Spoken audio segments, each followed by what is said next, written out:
Salutations, glorious Ashes of Creation community. Today we are doing our development update as we do every month, and we're so excited to have you all join us. Welcome everyone, and today we have a whole bunch of new people to show off some really cool things about with our team. Steven's looking at all of them, they're all waiting patiently. But first we'll kind of introduce ourselves. I'm Margaret Crone, I'm your community and marketing lead here, and with me as always is... I am Steven Sharif, I'm the creative director. Yeah. On Ashes. We're Starting strong. Sorry. Are you the creative director? I don't know. am indeed. I am Jeffrey Bard. I am the lead designer. Good seeing you guys. Yeah. Hello, so friends. today, just to kind of give you what we're going to go over, if you're new to our stream and you haven't watched these before, we are going to have people from our team joining us. We have a development update from our engineering team. Our engineering team actually has a video for you all this time. Yeah. Design, character art, and environment art. So we kind of have the whole slew of the crew. And then we also gathered questions from the community. And our international team as well has submitted some questions. So... we have some quick updates. We'll go through those really fast, and then we'll move forward with all of our development stuff, because that's what y'all want to see. We put out a creative director's letter. Steven kind of showed off the mayoral caravan system. We had a video. that was big milestone great. for us. People seem to really like Fun. it. I know we had spoken about that, on stream like a couple streams previously. So it was cool. Jeff did some recording. Yeah. And that was fun. Got to drive a caravan. Yeah. Yeah, around we had the world. a few of our team members joining and helping try to defend you. Otherwise, Jeff Those has tried monsters to are do it hard. before, and he died. I did. So I died many times. he was like, I need people. I was like, you can take my people, it's fine. And Have my people. have my people. Our next test is going to be August 20th, 11 a.m. We all know that is kind of something you all have been waiting for. 11 a.m. PDT, we should be specific. In the article, as well as in the forum post, we also link to all of the other time zones. So if you don't want to Google it and you want to click a link, we got you. Big deal for us. Nice. Real excited. Yes, Yeah. we're, when we discussed getting the back end fixes that we had going and vetted through our QA, this is going to be a next big test of those fixes, and it's very instrumental in preparing for the MMORPG's alphas, because obviously we want to make sure we can get as many people on screen. We have a lot of big systems that are massive with the number of players we intend to have. Hundreds. And the great thing about the APOC test, as many of you know, is that it does help us test those things early.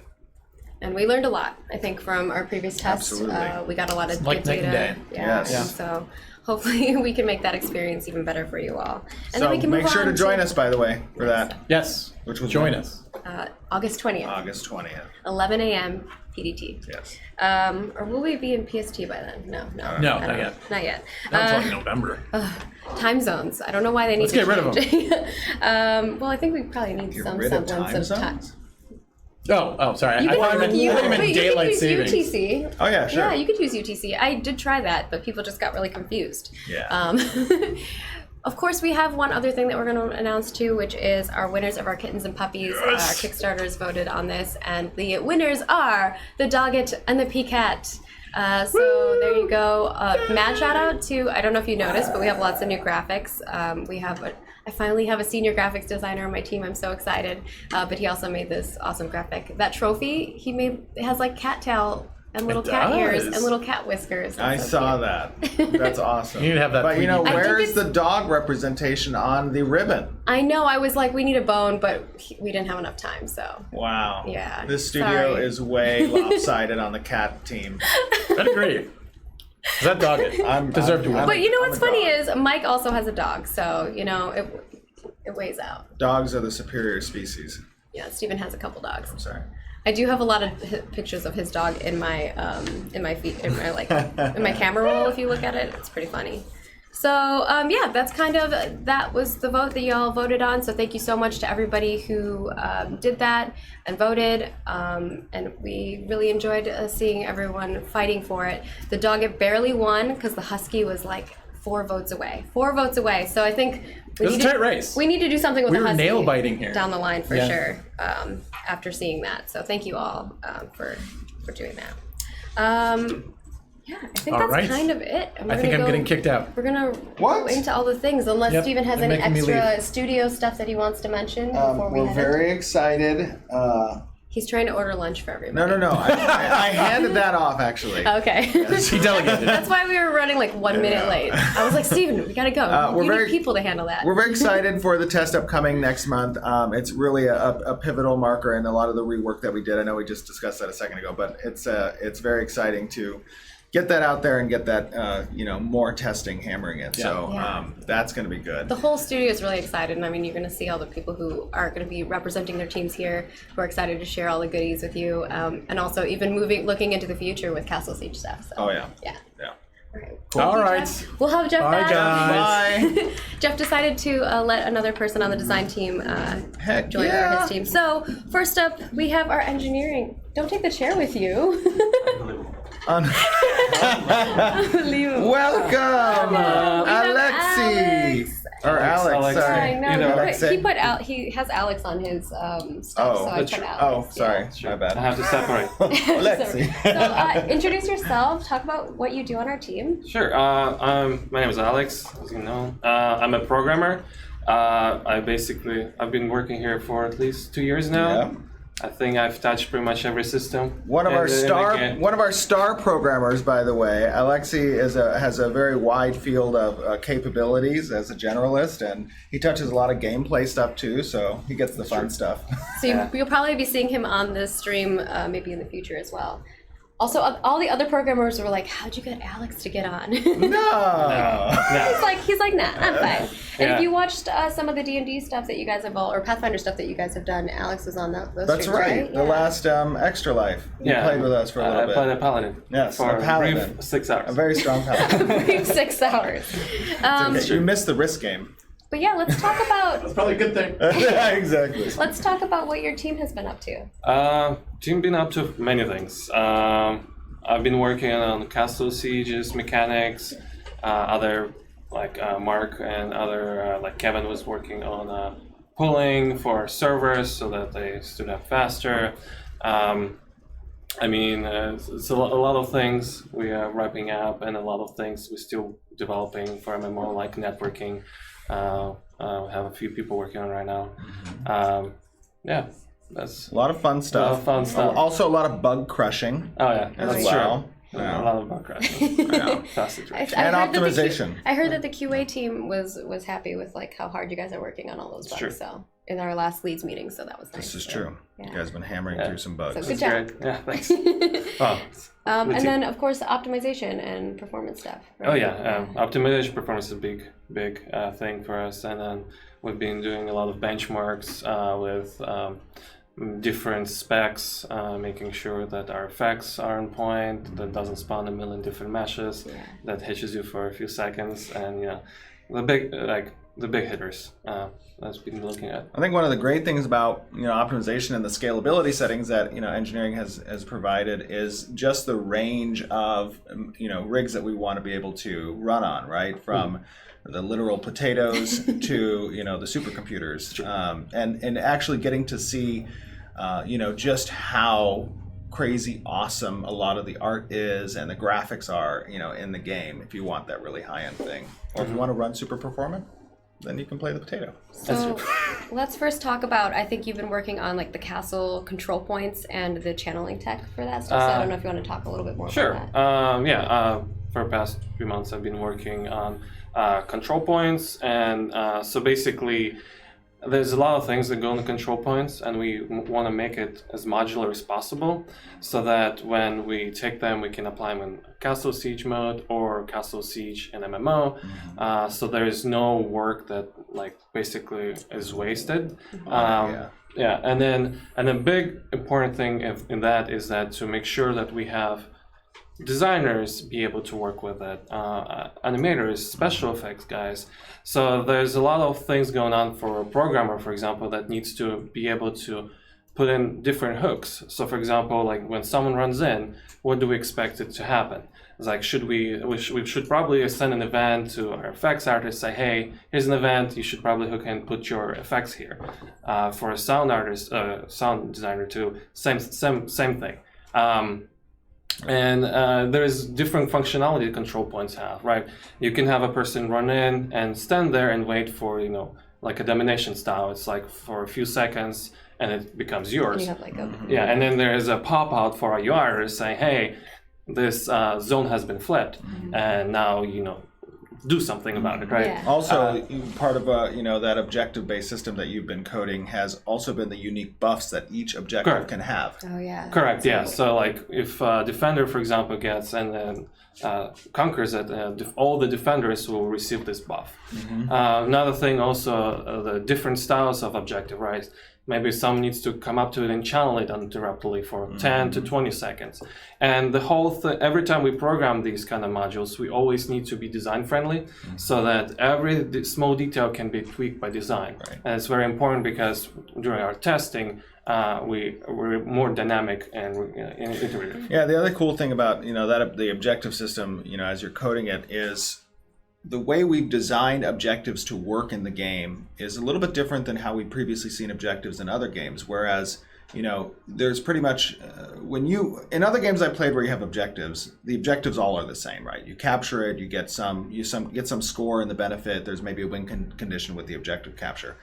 With our objectives, they have strategic bonuses to each one that's on the field. So, as these engagements are happening, there are real objectives that will actually influence your team and your abilities on the field that you're going to be needing to strategically decide how you're going to move your raid towards those different objectives.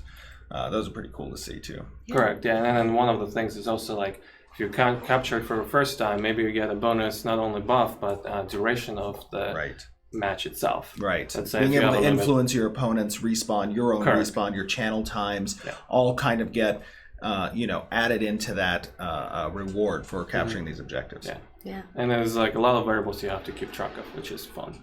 Yeah, for sure. And then the next thing you wanted to kind of go over was the player character response, like the locations, the rules, and the types. Correct. Like for example, in standard MMO, we have many respawn points that you can spawn. For example, Castle Siege, we want to make sure that since we have two teams, we have two opposite sides of respawn. And whenever you die, there is a choice whether like we can code it up so that you click a button and then you respawn immediately, or you just wait and until a certain duration has passed, and then everyone who has died like respawn immediately. They pull together and then they're ready to attack the castle together instead of streaming one by one. And obviously, you guys have probably seen that in other games that you've had, team-based battles in. The pooling is beneficial because you don't want your, teammates to trickle out one by one and die. And then one at a time die, like Right. feeding into the enemy. So it's definitely beneficial, to have those systems in place where you have those options. And then another thing, if we decide to have more than one respawn point, basically it's up to engineering team to figure out what's the closest respawn point, for example, or give you a prompt saying, hey, I want to respawn at this point instead of that point. Right. So that's And having also, the UI hooks to be able to do that, right? Yeah. It's, and then building it modular too, so that you can reapply the same logic for other events like MMO regular respawn points and arena respawn points when we have arenas and stuff like that. Yeah. So it'd be really cool to kind of see, some of this graphically. I know that you have a video. That one was more towards a little while ago. You were playing with the siege weapons. Yeah, siege weapons, which So I was about to we go will over. maybe show some of the capture point stuff later down the line, but I think the first thing that you wanted to show was the weapons and the siege vehicles, and you have a video. So we'll kind of show those off, and we can talk over them as we're showing them. So go ahead and walk us through. Oh, Oops, that's wrong not one. it. Sneak peek to something in the future. Oh no.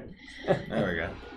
There you go, This is your work on So it, explain right? to us a little bit about what goes into coding some of the functionality behind siege weapons during sieges. So first of all, you need to create a base class in code that says, hey, I'm gonna code vehicles, right?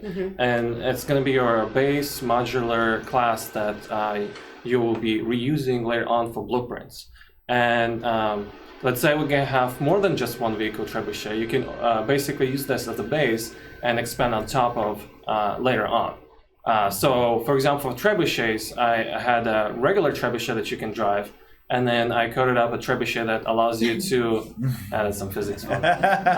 So that, just so you guys know, that's a little bit of physics fun where, you know, they're not being destroyed, but they're getting thrown across the map. Exactly. Yeah. There's more polish that'll be going into this. Yeah. So. Yeah. You guys are seeing works in progress. Make Yeah. sure. Always. So, like for example, we have two trebuchets, which one is a stationary and one is one you can drive yourself, and you can kind of pan your camera and you can zoom in, zoom out, and then your primary fire currently it's firing.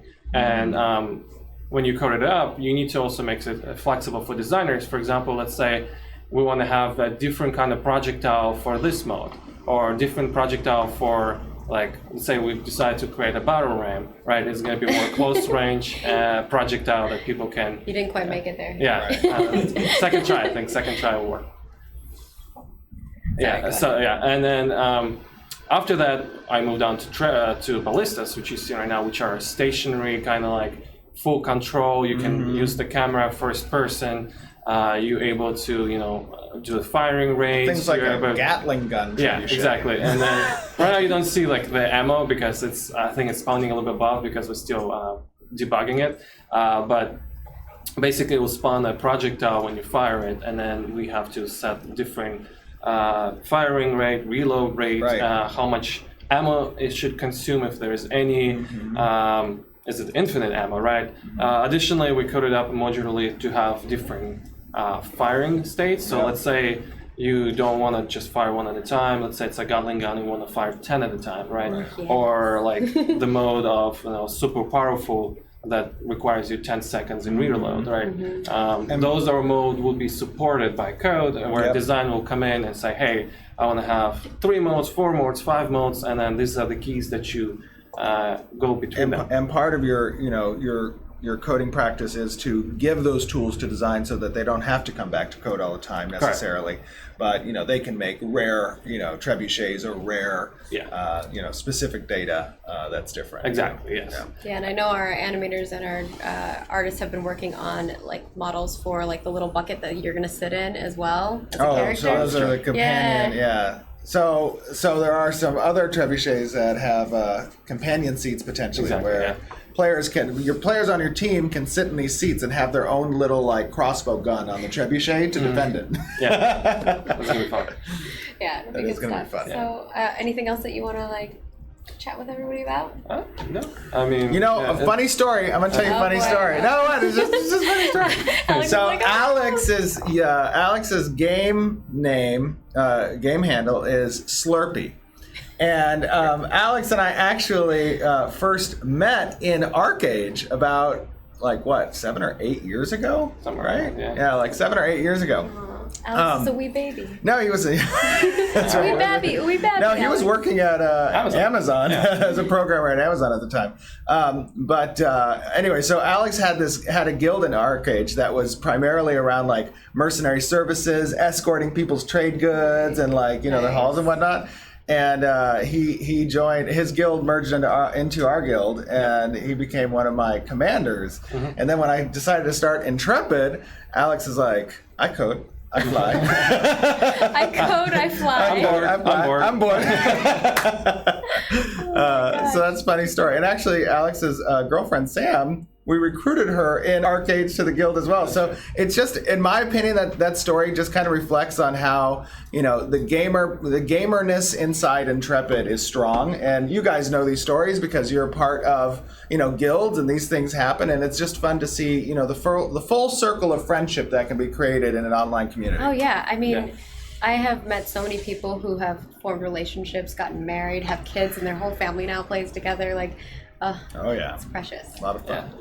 Amazing. But now I can't play anymore. I know. Now we can't play any more games. Oh wait. Like, whoops. Sorry. Thanks, Steven. Thanks, Steven. You're gonna murder every Slurpee. All right, Alex. Thank you so much for joining us. In the Discord. I'm sure we'll see you again on the stream because he works on a lot Yep. of really awesome systems. So we're going to be bringing on design. Thanks, Speaking Alex. of design, and thank I'll leave the chair for. Yeah. Oh, leave the chair. Don't Consider take it, unlike Jeff. Jeff just took the chair. Hello, JR. What's up, guys? JR. What's going on, buddy? JR, you might have seen him in our recent director's letter when we had our new faces up there, and also on our team page. So first, tell people who you are, maybe a little bit about you, maybe where you came from a little bit. Sure. And that kind of stuff. My name's JR. I've been in the industry about 20 years. Spent like the last 5 or so working on some independent projects, and had a friend, Audio Adam, that was like, "Hey, this guy's starting. I like that he's starting Audio his Adam studio. now. You got to check it out." So I reached out to Steve, and about 2 months ago, it sort of worked out, and here I am. Yeah. Yep. And We're very today- excited to have JR, by the way, because he has a lot of great experience in the industry. He's been on some pretty awesome projects in the past that a lot of us have probably played and had a great time in. And he's a very well-rounded designer. I mean, he's been there and seen a lot of things. So he has a lot of experience, which another great thing is a lot of UE4 experience too. For sure. Yeah. And today you're going to be showing off UI stuff, but like, let's talk a little bit about like maybe what your team is working on. And Okay. get into that. Design's doing just a ton of tuning right now. lot of balance stuff. Weapon balance, XP, loot. All the good stuff. Yeah, all the goodies for sure. I'm doing the UI right now. Just about finished with first pass for that. So, and that's kind of like everything from the front end to the lobby to the store customization, and just getting that feel down. Okay. A Well, lot of that UI stuff, by the way, just to clarify, is on the APOC, that's intended for APOC testing. But the great thing about that now is we get to prepare and lay out what is going to be the UI in the MMORPG Alpha client as well. And you've been seeing some of that, like if you looked at the Mayoral stuff, you'll see some of the UI that has been changing through that. Yes. We'll be showing more of that stuff as we go on. But yeah, let's transition and go check out all of that, and you can kind of talk right over this. Sure. Okay, so this is the lobby right now. This is just about first pass, and we sort of stripped back down from what was there to this much cleaner, simpler version. And that's the UMG designer. So basically I get art from the artist, and then there's like a hidden button there that I just lay the art over top of, and that gives it the functionality. And then the backdrop there is like, click this hidden button, pan this camera, or unlock this item, purchase this thing, like whatever the base functionality is for that. Friend request panel there. Ad player, just all the basic, interaction in the lobby before you even start the game. Stuff. Yeah. And of course, like all of this is work in progress. We actually have new models, so the model or like new face model. So this is from a little while ago. But the other cool thing about talking just about UI, for those of you who aren't aware, Unreal Engine has a UMG UI, but we're also using an additional program from Coherent Labs called Hummingbird. And one of the biggest things about MMORPGs is the UI. There's so many complex UI systems because there are so many systems in MMORPGs, more so than most games. And we want to make sure that our UI is not going to occupy so much space on the screen. We want you to still have that immersion factor when you're playing Ashes of Creation, and we also want to make sure, most importantly, that our UI is very performant, that it is not taking up a lot of tick time on the client. We did a test where everyone was like spamming all their UI. They're like, spam everything, open all the inventory. Yeah, I mean, it's like minimalist, but still communicate whatever that information is, especially in game. You get in there, you want to see that item quick, and you don't want to be like staring at all this extra. Right. Sometimes it can be overwhelming too when For you're when you have a lot of abilities and there's a lot of stuff going on your screen. Yeah, I mean, it's just like basic data, some color coding. We have like different types of items have different colors. So it's like you can just see it spot quick. For the MMO, I think it's going to be more drastic because you have a lot of people, right? Like if you're raiding or going against a big mob and have a large group of people, trying to make sure all that data comes in but is understandable and not cluttering your space. For sure. All right. Well, you got anything else you want to share with us from the design team in regards to that? I think we're good. Yeah, just lots of tuning coming along. Cool. I know Jeff is going to be answering a lot of design questions because we got a lot from the community over here. Cool. So we're going to move on to our environment Thanks, team. JR. We have a new face as well from our environment team that's coming onto our live stream. You may have seen him in a Dev Diaries in the past. Devin! Yay! Hello. Hi, Devin. Oh, this delay's weird. Yeah. This is normal for us. We're used to it now.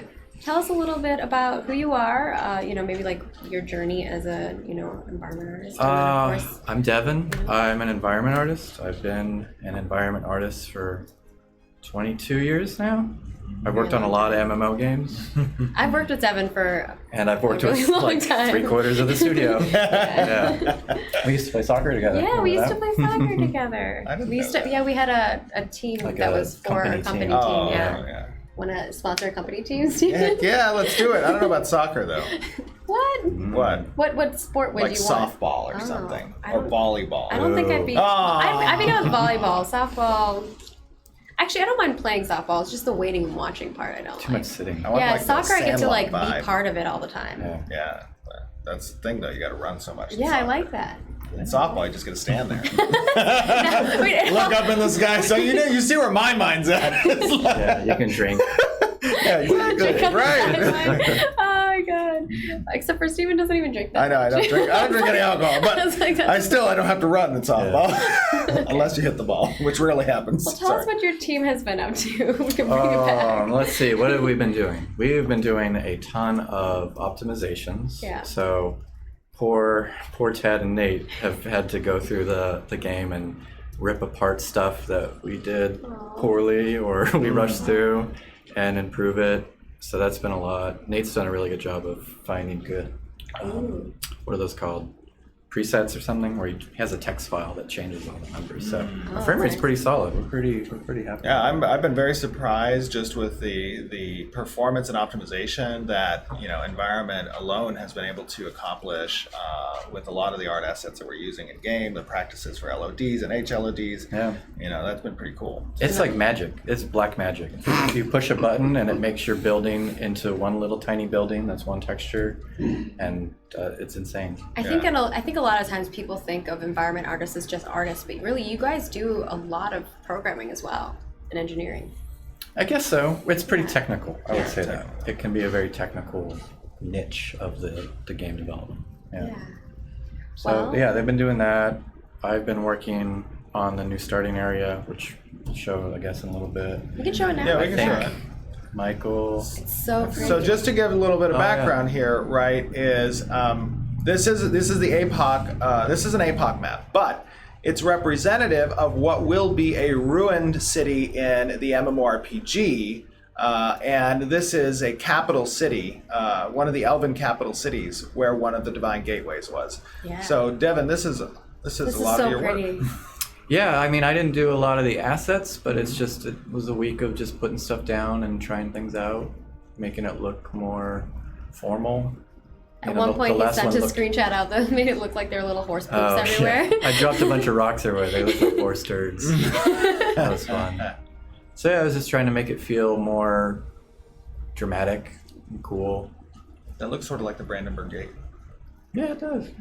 A lot of it Just needs is using the same assets over and over and over again. So actually, the frame rate's really good in here. Yeah, it is. I was It's noticing nice. that. It's nice when you can have a contained area. You can. I think I had like you a can throw lot 970 of and it was stuff like at 120 frames. Yeah. Yeah. So yeah, that was fun to do. I realized today that the super jump is really high, so you can actually jump out of it. So I had to stick a roof on top, like an invisible roof. Oh, good thing you figured that And- out. Players and will figure that out real quick. There's a secret flip-flop hidden in the level. Yay! Only Tristan and I know where it is. We won't So, tell anybody. I want you guys and to we find it, we renamed the flip-flop asset a weird name. So You Well, can't, you even, told you them can't even that, find it. so- No one will be able to team, find it. no one on the team can search the Unreal Depot for the word Yeah. flip-flop. Yeah. So they Find it. will literally never be able to find it. So only Tristan and I know. So, your job when August 20th rolls Yeah, find around, it. find it. Send us a screenshot. You can tweet at us at Ashes of Do Creation. we have prizes for people that find You'll, it? I you'll don't give know them if free it's flip-flops. The first finder will get a set of Ashes flip-flop. There you go. We don't have Totally any do that. We'll Ashes. find one. Gold-plated flip-flops. Cool. I'll run up to Rainbow and they can do them. Like little custom Yeah. flip-flops. Oh my goodness. We'll see what we can do. But definitely send us screenshots. We'd love to see it. The problem is that when one person finds it, No, then just the everyone- first wins. Oh, just first the one first to get one. to us. Tristan and I were talking about building First a one to tweet blueprint us. that randomly puts it in different spots in the level. Yeah, so what I had talked to Tristan But about, we thought that would scare he people. agreed to it, was every time we do a patch update is hiding the sandal somewhere else. That's a good idea. And when we do the MMO, I like there that. will be a sandal hidden somewhere as well. I like that. So Yeah. Tristan's a little prankster. Like three years ago, when we had one of our first MMO levels, he hit a little trigger volume that when you entered into one of the caves, this giant ball of Nicolas Cage's face would fall out of the sky, and mariachi music would start playing. That's good. I also want to note, no one has found this yet, but in the Battle Royale map, there is a hidden area with a sandal shrine. Yeah. No one has found it yet. No one has sent me It's a called screenshot. Sandalia. Sandalia. It's ridiculous. I like So, first person to show us that, we'll see what we can do with that too. That one's gonna be hard to find. That one's Somebody hard. did That find one's that. no. Here's No a one hint. yet You has have to found it. destroy something to Oh. find Oh, it. you're giving That's them a hints. huge That's a huge hint. hint. That's not a huge hint. They're That's going a to huge destroy hint. everything. I'm not gonna say what you have That's to a say. pretty big hint. So I guess. Oh, and we did concepts. Yeah, I've got some Right, do you have concepts. concepts up? Yeah. Oh, you guys get to see a little bit of the period. Pyre Yeah, the elves. pyre, right. Yeah. They're really cool. It's beautiful. They're very elegant. I'm looking forward to So trying. this is a lot of the look and feel of Oh, I love these tents. okay, too. these are the actual asset concepts, but a lot of the look and feel of what that area is going to look like, and these assets that you see kind of from this is one of the encampment and or expedition phases. Yeah, so we're really getting through all of the. I mean, you've been seeing a lot of the concepts for each of the different races, and we're trying to basically make all of those stages, which require a lot of assets and a lot of buildings, and especially utilizing some of that the programming in regards to like creating those dynamically, right? So that we have different buildings and different shapes and Yeah. things like that, which These is ones are going to be much hard harder. to do like that. Yeah. They're very asymmetrical and very curvy. Good luck, Devin. We'll try it. I'll do my best. But they look exciting. They're do always look fun exciting. because they give you, I don't know, like a good starting point to play with. Mm-hmm. So, I don't know. At least when I So work, when you- I usually don't think of these like I'm going to make this exactly. It's more like You couldn't use it as like a. this is where I'm going to start from. Can you walk us through maybe the process of that? Concept. Yeah, I mean, Yeah. I'll just. It's different for every artist, but I usually take something like this and just block out the shapes and kind of play with them and see what feels good. Because some stuff, when it's drawn, doesn't look great in 3D when you're walking around it. So you gotta see it in the context of the game, I guess. Maybe? Yeah. Mm-hmm. So yeah, and then you throw colors on it and just kind of detail it up. Now, do you view as part of the asset creation incorporating the trees that you see with these buildings? Because not every place a node can pop up will have, actual trees. And Like on the studio. Yeah, We may need to I then think you're incorporate talking that. yourself out of it right now. Right? I like where this is going. there you go. Making it easy. Devin's like, this Just will no make my trees. life easier. Yeah, you just wow. That is definitely going to be, I think, the hardest thing about these Will you have to assets. program something Exactly, extra it's in that having, to allow for the trees to be Not even part of the just building? programming, just modeling. I'll have to Or you figure. modeling? The hard part is like what happens when a human building's there. Yeah. Oh yeah. Like the trees got to be It part goes of the away. elf building, Yeah. but then you don't want it to just look The like human someone comes dumped a along with little an elf axe build. when it's transitioning, and he chops the building down Big axe. like a huge axe, right? And then the building disappears, and the human building appears. That's You the have a easy. giant- The hard, giant- I think the hard part is you want that area to feel like that tree makes sense. Right. Mm-hmm. And when you take that, you don't want it to just look like you just stuck So a tree in the here's middle of the a great field. thing, because those are all like conceptual. I view the pyre like settler walking up with a magical like a little beanstalk seed, yeah. and he Aw, lays it, and the cute. building begins to grow kind of out of the ground magically. Mhm. So I can get past that suspension of disbelief. Why isn't there a I tree love here? that. I never heard that part before. That's Yeah. But what about all the other trees around it? Well, That's where it gets tricky. they're wood elves. I like that one with the red. Yeah. Maybe those trees are The red alive. little These are blooms. ent trees, so they walk with the elves to the new location Oh, they're settling, no. and then they settle in, It's like no. and they just see. Now this is called scope creep, and they just settle in. every gonna- developer's like, no. I'm gonna need that to happen. Just kidding. Oh my gosh. I love ants though, Yes. Yeah. so I always like building tree things. I'm a big gardener at home, so Oh, I really really? like tree stuff. So will you use a lot of that as gonna inspiration for this when reference you're that? working on that? Oh yeah. I like that kind of like that bridgey one almost. It kind of Mhm. looks like it's coming out of that. I didn't realize that was kind of the Cathedral-like. lore of it. That's cool. Yeah. I think it wasn't the No, lore No, it's until you 5 just made minutes it ago. up. No, it's totally the lore. 100%. Jeff over there. I'm just saying. Devin brought up some good points about these trees, and now we have to work our way around that mentally. Like, how does that actually happen? Okay, I see. I'm gonna keep my mouth shut. I was like, I'm done. Well, thank you so much, Devin. Anything else that you want to kind of like tell our community and talk about? No. We're making fun stuff. It should be more fun stuff later. Yeah, we're excited. And we hope you guys like it. Thank you so much. Awesome. All right. Thanks, Bye. Devin. Bye. And then, last but not least, before our Q&A, we have our character team. And of course, if you have any questions along the way, you can send them to us in the Twitch chat. And you have seen this Mark, gentleman before. he's just chilling back there. He was on one of our panels at PAX. I was. Welcome, Keith. Yeah, Keith. Hello, community. Yay. So for those out there who maybe haven't seen the panel before, tell us a little bit about who you are, your history, and what you do on our team. Well, I'm a senior character artist here. Yay. And I've pretty much been a character artist probably since like 3rd grade. Nice. You know, little- when What was your first character? you everybody made? was making like ashtrays or like cups. Ashtrays. Third graders making Well, yeah, ashtrays. for like Father's Day gifts or whatever. I was like, my father's a chain smoker. Yeah. So am So, I. well, hey, I'm old. That's what we used to make. But I wouldn't make Can that. you I would imagine make, I if would kids make were like a making creature. ashtrays? I'm in sure school they do now? somewhere in the world. Back in the day. I you meant used like, yeah. to. Or like say like a Oh cup my for God. mom or something or a vase. It's like a whole nother thing. I would make deformed creatures, you know. And most of them would blow up in the kiln because I didn't really know about aeronautics yeah, and stuff. like- but whatever, you know. Yeah, it happens. So start You live, you That's learn. fun. Yeah. And you were like one of the first employees. Literally the first. Yeah. Yeah, employee number 1. Employee number 1. Fun. Yes. So you've been Yeah. here for It's the patient long 0. Yeah, patience. Yes. It's been exciting. I started with no computers. Yes, there were no A computers. Were you There was just literally drawing? just a desk. No, I just sat here.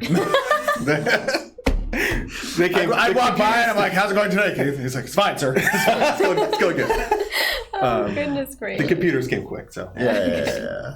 Well, tell us a little bit about what the character team has been up to. So, I mean, everyone will be happy to know that, like, pretty much all we do is MMO stuff. Like, just MMO. We're, like, full charging along.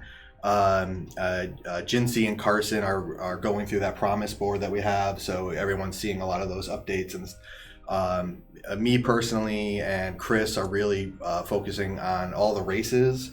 Finalizing them and getting like the different. We're not going to show those off today. I know, we're not showing You're races. teasing people, Sorry. but we have big plans with those. We want to make a big deal out of each. Well, of you have to those. make a big splash with Yeah. the races, and so, but like it's more on the technical end side of the way the armors are going to appear on the races, the racial differences between the armor sets when you put them on, how they scale accordingly to fit on, you know, if you're a fat person or a thin person, the way the all that stuff. So it's all a lot of technical stuff. So we really can't show a lot of that stuff, Yeah. but you know, Yeah. we're getting. Yeah, we have a lot of great sets that are coming. I mean, we've shared with you guys over the past few months, some of the sets as they come out, and I think the great thing about what the character team is doing is there's a wide variety of influences when it comes to the different designs of these armor sets, right? Yeah. So, you'll be able to kind of pick and choose what type of appearances you want to have. Do you want to be the super traditional medieval type of knight dude, or do you want to be the more, asymmetrical, maybe Eastern influence kind of robe guy, Yeah. or gal. So I think you guys are going to be pleasantly surprised when you see just the diversity that's among a lot of the character assets. Yeah. And eventually we'll be able to show them. Yes, that is right. So we do have some- we do have Okay, some I'll take a assets. little bit of the blame for that. I'm sorry.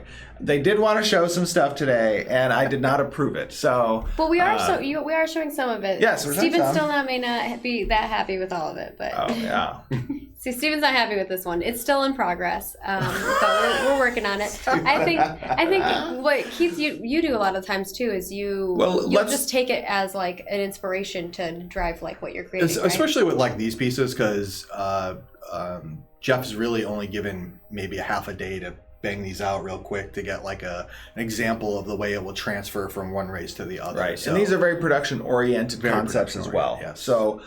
So, you guys are used to probably seeing, beautiful concepts of, in a setting, an illustration, and stuff like that. That's more like. Idea. This is way more production oriented, so It's that quick. the That's what I modelers see. have a reference they can utilize. Actually.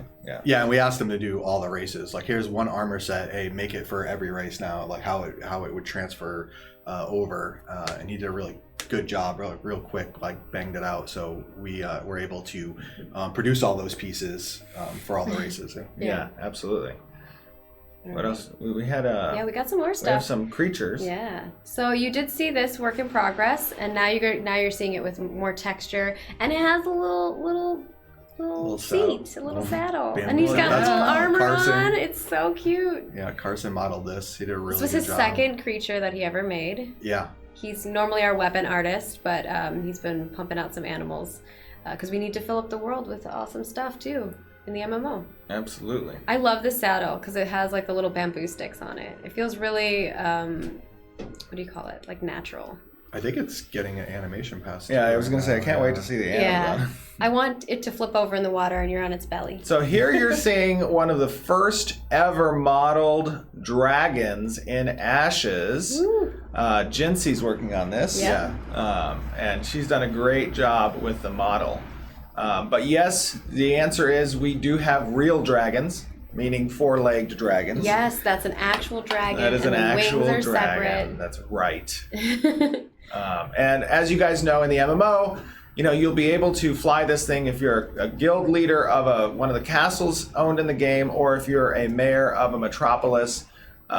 These will also come, as we've kind of discussed in the past, little wormlings that you can grant to officers if you're a castle owner, and they can fly around too. But this one in particular is the Ochre Legion dragon? I'm not good with names. I think it's the Ochre Legion dragon, which I think was like a year and a half ago or something. We released the concepts for, so you guys can actually see this get modeled. Wow, this is Yeah. Yeah, from speed start to sculpting finish. is Yeah. fun, And there's also like the final texture of it. It looks so cool.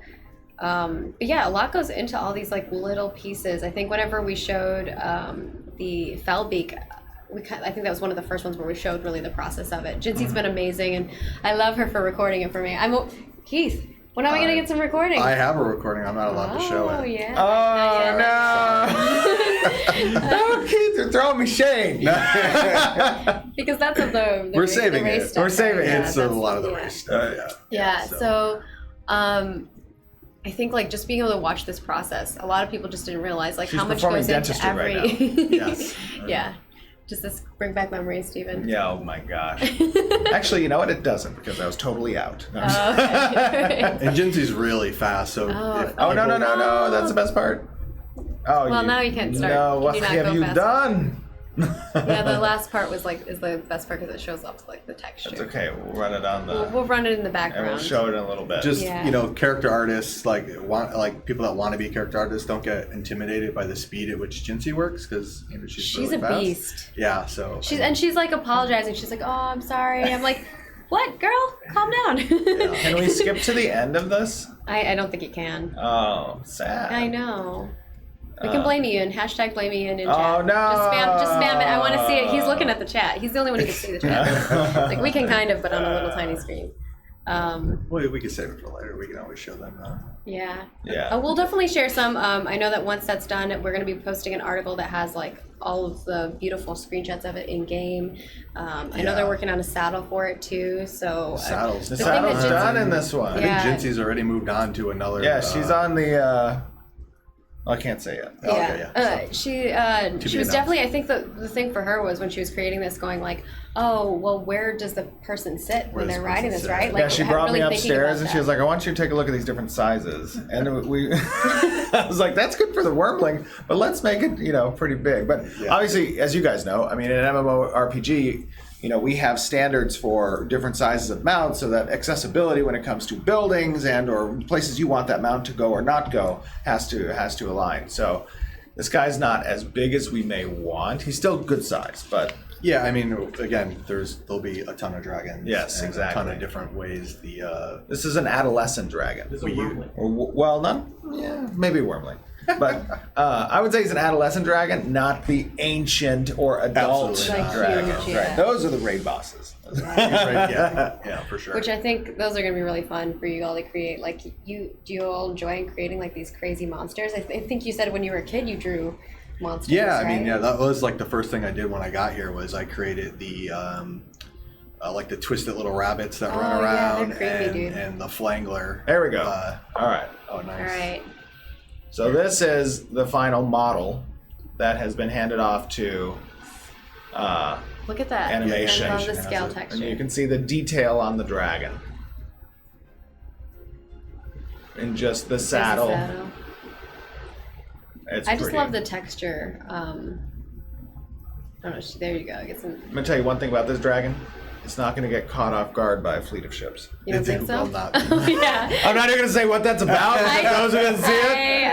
But it's not going to be flying along one day high in the sky, I saying, was- "I can't see that fleet of things." I was so mad. All right. All right. Thank you so much. Thank you, Jeff. Keith. We're gonna bring back our Jeffrey, our Jeffers, and we're gonna answer some questions. I think we're doing good on time today, so Are we good? Yeah, we're doing good. We're trucking along. Let's just as get we- every single question. I mean, we've been That's able to true. do Yeah, that, so we're willing to stay late if we have to. Yay. So the first question we have is from Unknown on the forums, and they want to know, we have been told that there will be seamless transitions from area to area. How does Ashes plan to deal with an event, perhaps organized by the community, that tries to put thousands of people in a node at once, and the problems that might create? So that's a super engineering question. However, we can give you a pretty limited answer on it. Yeah. Obviously, when it comes to networking in MMOs, you have zones that have handshakes between each other, right? And Yeah. you have servers that are handling the clients connected in that zone. Even when or- it's seamless, that's still how it's architected. That's still, yeah, exactly. It's still how it's architected and how we're going with the architecture.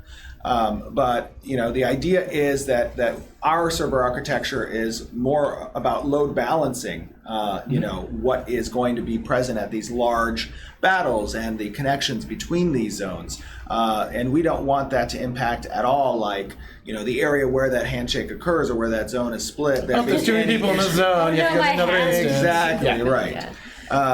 So that's kind of how we're addressing it. We have our own custom backend with that. We're working with certain partners as well in regards to that backend.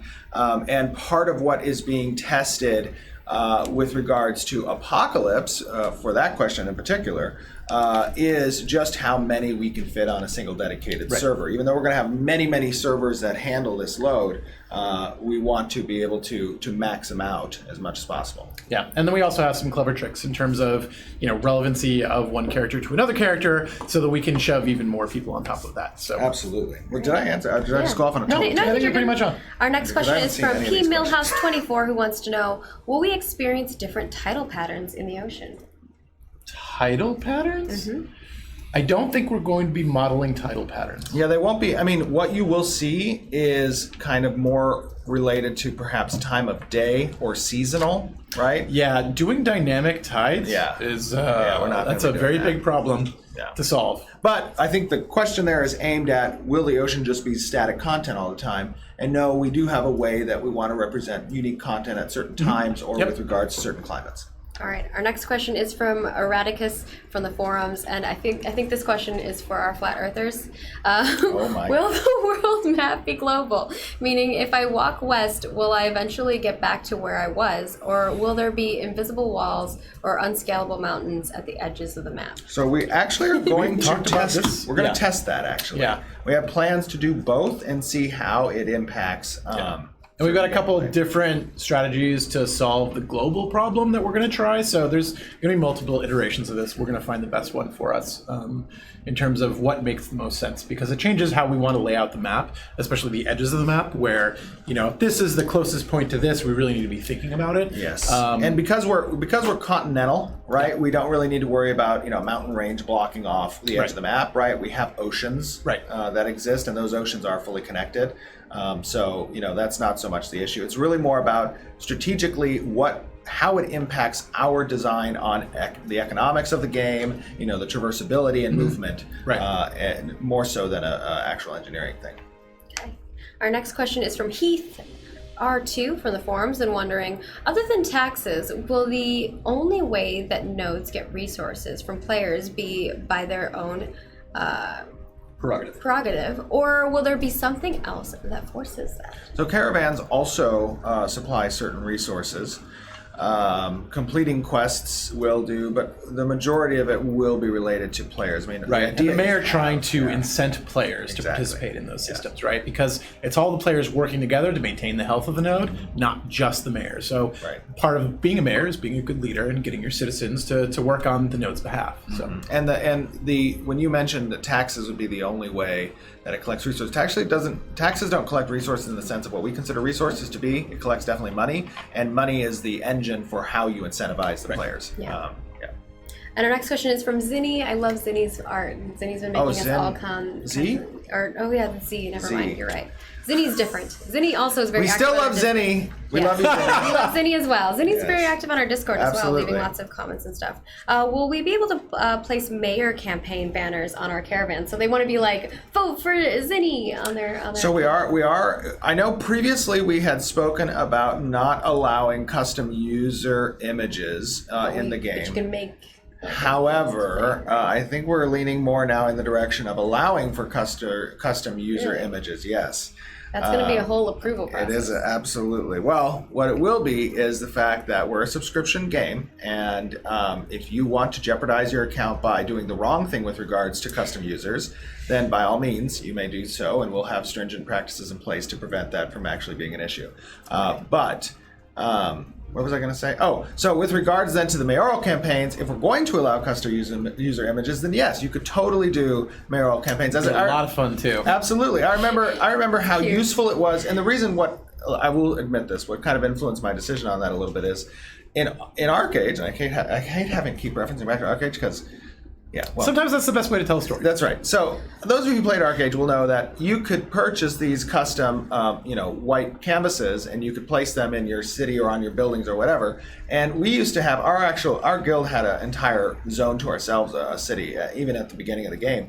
And I used those to upload notepad texts to inform the guild members on what they needed to do in certain areas, when there was a guild call, where they needed to meet, if they wanted to use the crafting stations. It was really useful. And I also used it to put pictures of my dogs up in my house as well, which was cool too. So Having your own Makes it custom feel like picture home. frames is Yes. cool. Yeah. Okay. And then Hijarim wants to know, will dynamic destruction also affect ships, or is it limited to just structures? It's a question we can't answer right yet. yeah, But depending on the solutions that we find to destruction, yes or no. sure. Okay. You have something to add, or that's it? No, that's fine. I mean, Okay. traditionally, if we did not use dynamic destruction, then what we would use is decals to simulate damage on the ship based on an overall hit point value. At certain hit point values, we would swap out the mesh to show a more destructed state potentially. And at that point, for a user in regards to immersion, both are very similar from the immersion factor, right? It's You don't definitely really cooler notice to have it. dynamic destruction. It's just a matter of whether we can Yeah, find the right solution. for those specific meshes. For Right. the buildings, it's a different story. Yeah. Also, I'm really sorry if I butcher people's names. Ozolotl wants not to know, will there be a sneak mechanics Ozolotl. usable? Yeah. Isn't that like a Mesoamerican Yeah, like the... bird? No, there's like a that's little... a Quetzalcoatl. Oh, Texcoatl, thank Yeah, you. there is an... what's that creature called? It's like a little fish. Chupacabra? No, it's like a little fish thing and it changes. Anyways, I thought that's what it was, but maybe not. Will there be a sneak mechanic usable for all classes, or will stealth be limited to rogues? Will any or all classes have counter stealth mechanics? Ooh, that's There will lovely. be counter stealth mechanics for sure. That's just a natural balancing act Yep. of stealth. But additionally, with regards to secondary classes, one of those aspects is augments represent the secondary class, Right. and one of the most fundamental aspects of a rogue is stealth, Right. whether it be actual invisibility or the ability to sneak around in the shadows or something. So you can almost certainly count on the fact that should you go a secondary class of rogue, that there will be the ability to influence your action items from your primary class with the stealth Oh, modifier. that's cool. Yeah. Camnesia actually has a really good follow-up question. Will secondary classes immediately give you access to all augments for skills, or will there be a form of progression necessary for each primary and secondary class combination? It will definitely be a progression. Yes, necessary. yeah. It's part of the progression system for the augments is very similar to the progression system for your main class. Right. So, yeah. Yeah. Okay. Our next question is from Matseo, who wants to know, you've mentioned that the highest skilled players in each artisan class won't be masters of all. How deep is this specialization? Will it be as specialized as armor smithing, more specific like plated armor smithing, or even as specific as steel plated armor smithing? So when we reference not being masters of all, that doesn't mean you're not a master within your own one of the three artisan types, which is, crafter, gatherer, processor. You will be a master of one of those. You will not be master of the other two. So, for example, if you're a master of, crafting, and we'll reveal this later with some of the blogs that I know are already written up about professions, but the professions exist within those paths. And as you master one of those paths, you get to master the professions that are in it as well. It's just the amount of time you spend in mastering it, right? Right. Yeah. Yeah. So I'm sorry, did that answer the question? Yeah, it definitely did. Wine Crow wants to know, is there still a chance we will get some form of the character creator during Apocalypse, or will we need to wait for Alpha 1? I think So, beta. what, the character creator? Yeah. No, character creator is Alpha 1, Okay. I believe. Yes, there is a chance. There is a chance that it would come before Alpha 1, but there's also a chance that it would be Right. Alpha 1. This is the character creator is kind of separate from our Those alpha two beta cadence, milestones, right? exactly. So you could see it before or after, depending on how much progress we make on it. Right. It is a separate thing though that will be included, at some point. Yes. Awesome. And then Caloron wants to know, will there be a typed chat system in Apocalypse for the upcoming playtest? There will not be a typed chat system, no. Currently, there is just voice over IP in lobby and voice over IP in game. Okay. And then the Lazy Peon wants to know, Lazy Peon, what's up, buddy? will there be a PTR or test server post-launch for upcoming content? If so, how do you stop players from feeling like they've already experienced all the new stuff during testing before content is fully released? So we have a unique, That's a good question. Well, we have a unique solution for that, at least with regards to content, right? Is that the way some of our content system is, at least with regards to text, is there's an ability for us to make sure during some of the earlier testing periods that it will not be the content you actually experience. It's like different the quests. story. It'll be like a placeholder stuff. Exactly. Yeah. Yeah, and that's part of what we want to do, because a story is very central and to Ashes of Creation's experience, and we don't want that story to be revealed too early. Obviously, once we hit beta, that's where it will be revealed, and there's nothing really we can do about that. Yeah, and I beta. think that there'll be little stories that you learn that are kind of like side stuff, right? That's related, but not the core. Right. Not the core narrative. Exactly. But you'll still get the basics of like the systems and things of that sort and how the Yes. questing system works, so that'll help. So to sum up that real quick, there's really no way we can truly stop it before launch, but we can mitigate some of it in alpha.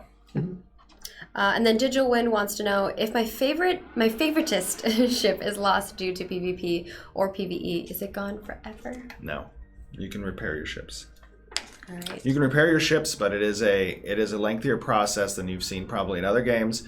And most importantly, you can only launch your ship again even when repaired from land. So, And then Larry wants to know, what is the planned ratio of race/class specific quest to all other quests? That's a very specific question. If I pick a different race and class as my friends, what can we play together? I think it reads a little weird. What can't we do together? Like, are there certain things we can and cannot do together? there will definitely be certain things that you will not do together because you're separate races potentially, but those aren't core storyline quests. Right. I don't picture that ever being that they can't help you out. Oh though. yeah, they could help. Right, like you may not be on the same quest, same but you quest, can yes. still do things together to finish that quest, right? We're never gonna unless it's like some kind of solo instance. solo instance thing, you're always gonna be able to have other people play with you during those kinds of events. And I think we're trying to avoid those, other than maybe for very specific story There will be things, specific, right? and definitely will be part of the game, right? Yeah. It's part of the storytelling, but we want to make sure that the person who's playing a tank feels like a tank in their experience of the game. So to kind of aid them, if you're on a quest and you're a different race than me, let's like that, and I'm a dwarf and I'm like, oh, I want to join and help you, and you are on a instance quest path, for instance, would I still be able to join you even if I'm not on the quest, if it's like a group thing? Yes. It's Okay. a group thing. If it's a group thing, yes. As long as it's not like a Right. solo thing. Okay, I just wanted to clarify. Okay, cool. And then, the ratio of that is going to be relatively low, right? Like there will be very specific quest paths for those, races, for classes. We generally want everybody to be able to do everything, but there are certain types of stories that we'll be doing that way. But they're not going to be the vast majority of them. Yeah, I would say far above 80%, probably like 90% are quests that should be Shareable done by and shareable. done by everybody. Yeah, but the 10% that it does exist will be split among like race specific, title specific, your mayor, guild specific, potentially ownership specific, right? all right. And then Lumbermark wants to know, are we going to see a difference in the visual effects of a single spell when it levels up? So as a spell levels up, will we see? There it will look be hooks, and there will be part of our skill progression will also include the ability to add rider effects onto the primary effects, so that it's distinguishable. And also from a threat assessment standpoint on the battlefield, we want you to know the kind of loadout that another enemy might have, and you can tell a lot of that by not just their armor, what they're geared towards, but also their effects that are being used. And we want to have a consistent design language for all of that stuff, so that it's easy to grok what's going on in the game. But also not even just in those examples that Stephen gave, but also like let's say you have Firebolt at level 1, right, and it levels up at level 5, it turns into a Fireball. You're going to see the difference there too. Yes. Basically, the FX will follow the functionality of the ability that you're using. Cool. And then Black Sun Empire is asking a question specifically about something we had addressed in our first creative director's letter back in, I think, March, and wanted to know, can you share an update on the withdrawal from the payment provider Zola? Yes, so that is still planned. However, many of the new account services that we turned on in December were very closely integrated into a lot of other systems. And the modularity to swap in a different payment provider needed some work, but unfortunately that work took a backseat to a lot of the back-end changes that were being done by both our platform and engineering team. Our platform team has been so busy. Yes, they've been very, but they just code locked. They just code locked on a lot of the changes from the platform side. And we've had some very great, meaningful consultation with some of the DBs we're using, database companies we're using, and AWS as well. Them, right, yeah. So they've been great with that. But progress report with that is it is coming up soon to do that swap. Trademark, and we'll keep you updated with that. But we'll that'll be a matter probably have something. If we did do that, we'd let you know in advance. We'd have an FAQ to kind of answer a lot of those questions. We've been trying to do that with any big thing that we have. For instance, like the opening in August 20th, we're going to have an article that comes out before that, kind of answering a lot of questions in advance. So hopefully those answer your questions before you even hop into the game or see those changes being made. Our next question here is from two different people. They had similar questions, so we're flagging them all in one. Devin Cook 2 and Pellman kind of were asking, what kinds of exotic weapons can we expect to see in game? Will there be glaives, whiffs, scythes, katanas, things like that?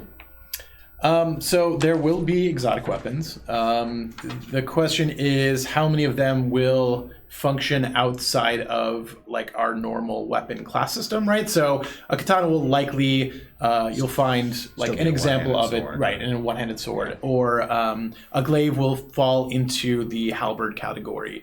Something like a whip we've talked about, but whips are problematic if we want them to actually look fantastic. So you will see them probably represented in categories that already exist. And then sort of the more exotic, those are still open discussions that we're having. All right. And then Devin Cook also had another question here. For economic nodes, will players be able to donate towards a mayoral campaign so that a relatively less wealthy player with better policies can still win versus the wealthier player with bad policies?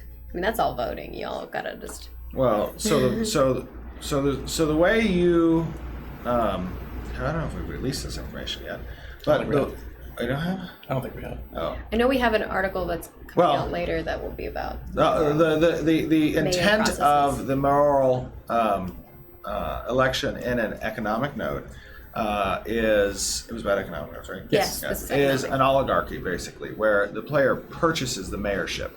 In that sense, there will be a mechanism for you to have help with your friends, but it's not going to be as simple as just transferring gold, because obviously we want to make sure that our behavioral metrics when it comes to flagging the gold sellers in the game and making sure that they're not prevalent. We want to mitigate that to understandable transactions, and if the excuse is But yes, you will be able to support your friends or people whose policies you Yes. agree with. I think we'll probably find a design way to make it so you can vote or like Kind of pay directly with that. But pay that. it is definitely a thing that we want to, make part of that contest is where are you going to get this money from, and who has the most of it, and how can you combat that? Part of what we've discussed in the past is, those friends must be either members of an economic node or the economic node that you're in and trying to get mayorship, and they can convert a certain number of their coins each week or something to the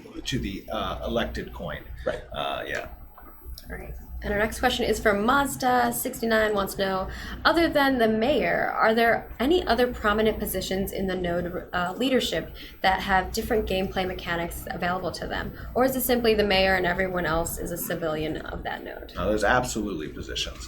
And we drive those positions by title from a design perspective, right? When you have that position, you gain that title, and that grants you the access flag with a lot of the NPCs in the town or whatnot.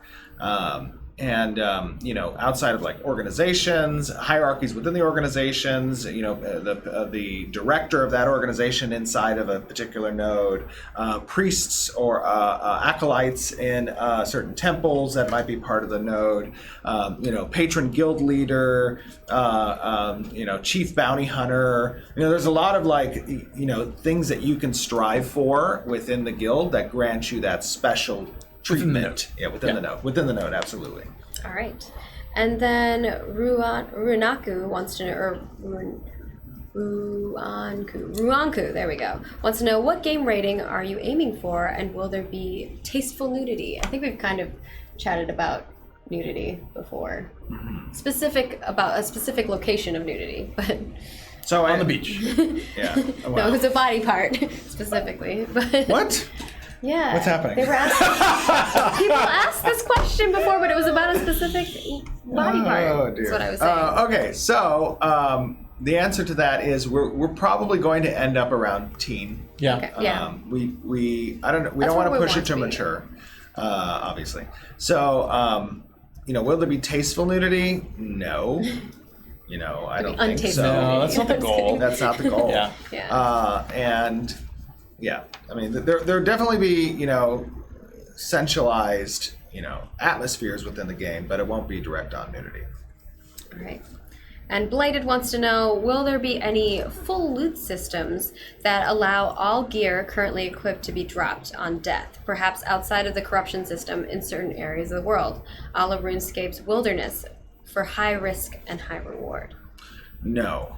No, there will not be a full drop. And the reason for that is because, our intention when it comes to progression within the world is we want it to be meaningful and, take some investment on behalf of the player. And if even if from a design standpoint, we're like, yeah, but they have to choose to go to the area. We don't want a choice that a player can make where they delete their character, so to speak. Right? Yeah. It's like, oh, this will be fun. I lost all my gear. Okay, I quit. Yeah, I quit. Right. Exactly. Yeah. Well, they'll probably just put in a CS ticket and then no, I'm just kidding. That's what normally happens. I didn't mean to go there. Yeah. It was an accident. I was drunk. My friend took so over my many times. computer. Oh yeah, that's a good one. All the time. My brother did something. He logged in. Joint wants to know, will you be able to see other players' levels and equipment characteristics? So like if you were to inspect someone. So it's something we talked about early on with regards to having the ability for the player to show their gear. Yeah. The concern that we had there, and we haven't gone down coding this yet in the MMO, and I don't know if we will, but the concern there is that it becomes now a barrier for entry in certain activities, right? It's one thing to say, hey, show me your gear. And it's another thing to be like, send me an instant message on Discord and send me a picture of your gear stats. And so, Right. not everybody's going to jump to that conclusion necessarily, except the most hardcore people. So we don't want that to be a barrier for entry that, players can't, participate in certain groups unless they have their gear shown. Right.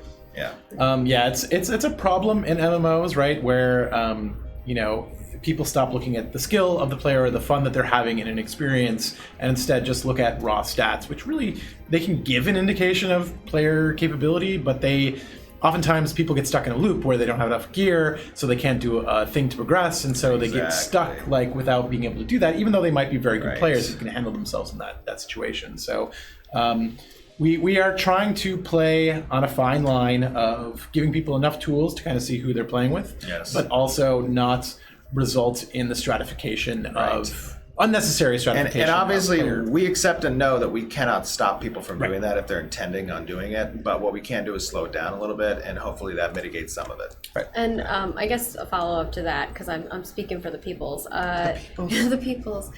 What about? I mean, so are you expecting that guilds who are looking for specifically geared players to find alternate ways to be able to provide that? Like, What? Which one was that? it's the same topic. It's No, there's no way we can stop a guild leader from saying, Right. jump on Discord and let me see your character. Gotcha. You can't stop that. Okay.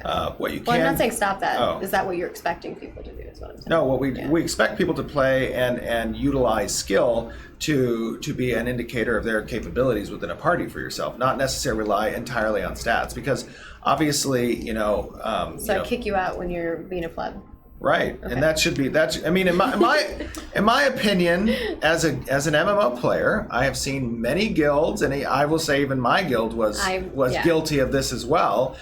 Is that to be a part of certain what we used to call constant parties, you had to have a certain level of equipment value, and in my opinion, that kind of sucks, because the whole purpose of being a part of a party is to progress and get better equipment. You need gear to progress. No, what happens is you should look at an individual based on their capabilities, commitment, time to play, all of those things as a guild leader, and take into account what the investment will be to bring them on board, even if they're lesser to a degree of another person's equipment value. You bring them on board for the person.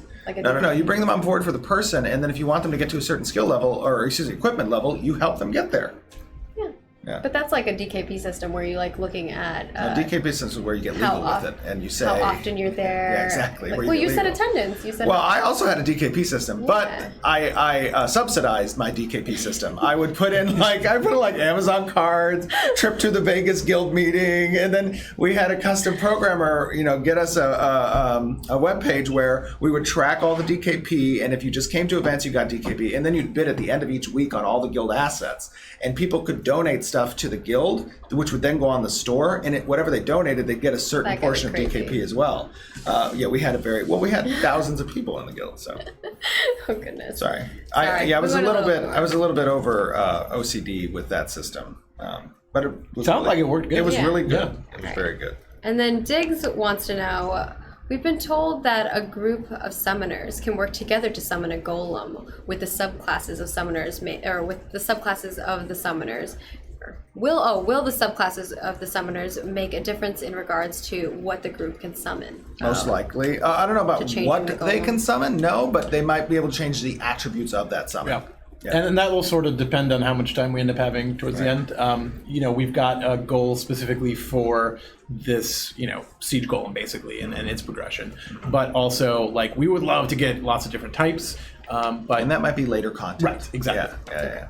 And then Paradox wants to know, we know there will be racial augments, but will there be cosmetic only, or will these be cosmetic only, or will they affect how the abilities work?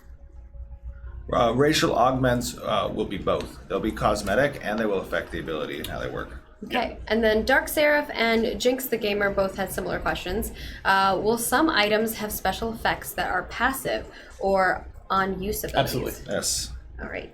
Violetta wants to know, and this is the rest of these questions are from our Russian community. Will one guild? Dobry den. Hi guys, comrades. Will one guild or alliance be able to advance all 3 nodes near the castle, or will we need help from other players and guilds? I'm sorry, I was trying to think about the Russian words. Will one guild or alliance be able to advance all 3 nodes near the castle, or will we need help from other players and guilds? You will need Well, I'm sorry. It'll be very, very, very difficult to do it just as a solo guild. It would be much easier if you had help, but yes, technically you could do it as a solo guild. Yeah, technically yes, but we want you to be participating in the greater, broader community because you control a region, and so we want you to participate in that region And be a little diplomatic. Yeah. And Sergey wants to know, will there be a contract system between players? For example, can I become a mercenary and sign a contract with another player who wants to hire me to protect his caravan? That would be cool. Like, Contracts are very cool ideas. They're very difficult to code around. yeah, because how do you, if you break the contract, what's the parameters? It right? is tough because we have looked at this a little bit, and we want to do something Unless like it's that. like an immediate quest that like is timed or There are quest, some. right? There are some. Be weird. There are some places where you can do that. Yeah. You can definitely are, but contracts would have to be relatively limited in terms of how. specific. So we already have certain features that are contracts, so to speak, right? That incentive system that Jeff was speaking about earlier that the mayor has is sort of a contract system. He's dedicating funds from the node as a reward if a person completes a task, right? So there's a contract. Complete the task, get the reward, and a player has control over that. With regards to caravans, if players come near your caravan and they see the option to join as a defender or attack the caravan or do nothing, if they join as a defender, there are also levers that the owner of the caravan can provide as a reward should the caravan be successful as well that he can provide. So that, I mean, those are sort of contracts, but they're not like, in the spirit of what this question is, which is like, I initiate. If you violate this contract, there are these penalties. Yeah. And No, that almost certainly will not. be the case. Redlining. it's very tough to make that happen. It would take a lot of work to make a system that we'd be happy with, right? Like we could throw something out and it would. And that's be not janky, just and that's not what we cosmetic. want. I mean, a Yeah. lot of those systems really aren't contracts. They're just like, hey, I get to look at a cool contract screen. Right. And then the player has an option to break the contract, and then what is it? Right. Yeah. And then our next question is from Alexi wanting to know, will I be able to participate in a node siege on any side if I'm not a citizen of either the defending or attacking node? If yes, will I receive any rewards for participating? And I think... Yes and yes. Okay. Yes. You can apply to help to defend the node and be approved, or you can just show up and attack a node. Now the difference is with castle sieges, you have to be a part of one of the guilds that's registered. But with a node, yeah, you could just show up and there will be a person NPC you talk with outside of the battlefield and join on either side. Even if you're not a citizen? Even if you're not a citizen. Damn. All right. Yeah, that's part of the way that you may have an attachment to a node that you're not a citizen of because it provides a service or because it's a great waypoint for right. And so we want to make sure that we support that. Obviously, there's restrictions because it'll depend on your other affiliations. For example, if you're a citizen of another node that's at war with that node, then you wouldn't be able to join as a defender. But yeah. So if you meet the criteria, yes, and you can get rewards, yes. Yes. Okay, cool. Anatoly wants to know, will there be buffs and debuffs that depend on climate zone or season? That's neat. Probably not class-based buffs, right? Like, but they might be buffs or debuffs based on the type of climate that you're in, or it might be an organizational thing where if you're part of the Frost Guard and you're in a wintry area, you might have some bonuses. Same true for items. Items. So your character may not, from a skill standpoint, but your items might be, a frost cloak, and you get a certain passive bonus when you're in the winter area. Same is true for crops. Certain building and crafting mechanics will also be susceptible to climate changes. All right, and that wraps up all the questions. Our that Russian we got questions. Do svidaniya. Thank you all so much for submitting questions. We're going to try to keep with this format. People seem to be liking it. We're going to have more people from our teams being joining us. I know like a lot of the leads are trying to see who would be interested in joining. We get volunteers first, then we get voluntold. Nice. But people seem to be okay. They're fine. Just reminders, check our news page. We'll be putting new stuff all the time over there on ashesofcreation.com/news. And also, of course, follow us on all of our social media channels: Twitter, Facebook, Instagram, Snapchat, all those things. We post a lot of things up there as well. And then, of course, if you are just tuning into this right now and maybe you want to go check it out, or if you want to watch it again later, you'll be able to watch it immediately on our Twitch channel, but we'll also be uploading it over on our YouTube channel if you want to go over there. And if you're watching this on YouTube, hi. Leave us a comment down below. We love reading those. We do read them all. And sometimes we reply to them. So thank you so much for joining us today. We'll see you guys next month for another Ashes of Creation live stream. Thanks, everybody. Bye, everybody.